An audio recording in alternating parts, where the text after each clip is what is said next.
Então, próxima questão diz aí o seguinte: fertilizantes químicos mistos, denominados NPK, são utilizados para aumentar a produtividade agrícola por fornecer os nutrientes nitrogênio, fósforo e potássio necessários para o desenvolvimento das plantas. A quantidade de cada nutriente varia de acordo com a finalidade do adubo.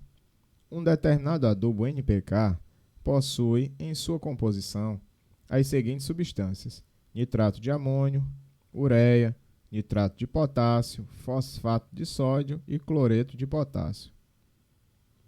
A adição de um adubo descrito provocou diminuição no pH de um solo.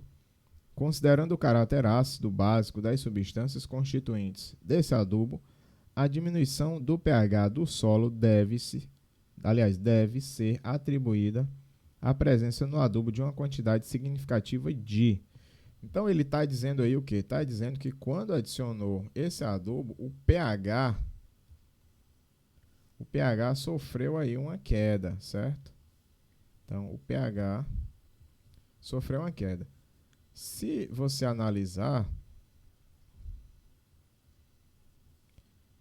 nesse adubo, a gente tem a maioria dos compostos aí como sendo sais inorgânicos aí, com exceção da ureia, ok? Então, ó, quando a gente tem sais, certo? Quando a gente tem aí um determinado sal, a gente vai ter aí na sua composição aí nos sais mais comuns, tá? A gente vai ter um ânion e um cátion, certo? Então eu tenho aí cátion e ânion formando um sal, tá? E o sal, ele pode sofrer hidrólise, certo? E aí esse cátion e esse ânion eles vão se separar, certo?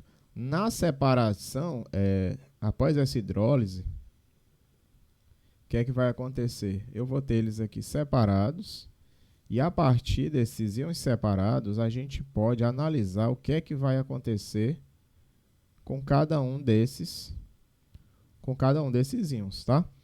Então, ó, é muito importante aqui a gente saber escrever qual é o ácido e qual é a base que deu origem a esse sal.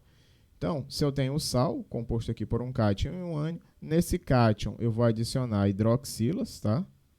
A quantidade de hidroxilas aí vai depender de quem é o cátion, certo? E aqui no caso aí do ânion, eu vou adicionar aqui hidrogênio, e a quantidade de hidrogênios aí vai depender de quem é esse ânion, tá? Vai depender aqui das cargas aí do cátion e do ânion. Mas o que é o importante aqui? Sabendo quem é a base que deu origem a esse sal e sabendo quem é o ácido que deu origem a esse sal, você tem como saber se esse sal ele vai deixar o meio ácido, básico, ou se ele não vai interferir no pH, certo? Para o sal deixar o meio ácido, o ácido que deu origem a esse sal, certo? O ácido que deu origem a esse sal, ele tem que ser um ácido forte e a base tem que ser uma base fraca, ok? Então esse ácido tem que ser forte e a base aqui tem que ser fraca. Por que aqui isso acontece? Porque é o seguinte, se a base é fraca, se a base aqui ela é fraca, o cátion e a hidroxila eles vão ficar juntos. Se o ácido é forte, esse hidrogênio aqui ele vai ser liberado. E aí eu vou aumentar a quantidade aí de íons H+ no meu meio e, consequentemente, o pH ele vai cair, tá? Se eu tivesse o contrário, por exemplo, uma base forte e um ácido fraco, aí o meio ficaria básico. Se os dois fossem fortes, o meio aí não ia ter alteração, ok? E se a gente analisar dentre esses sais, no caso o nitrato de amônio, que eu tenho aí o NH4NO3, certo? Quando ele sofrer a hidrólise, eu vou separar o nitrato e o amônio. Então eu vou ter aqui o NH4+, certo? E aqui eu vou ter o NO3-. Então, quem foi que deu origem aí a esse sal? O NH4OH e o HNO3. O HNO3 é ácido forte e o NH4OH é uma base fraca.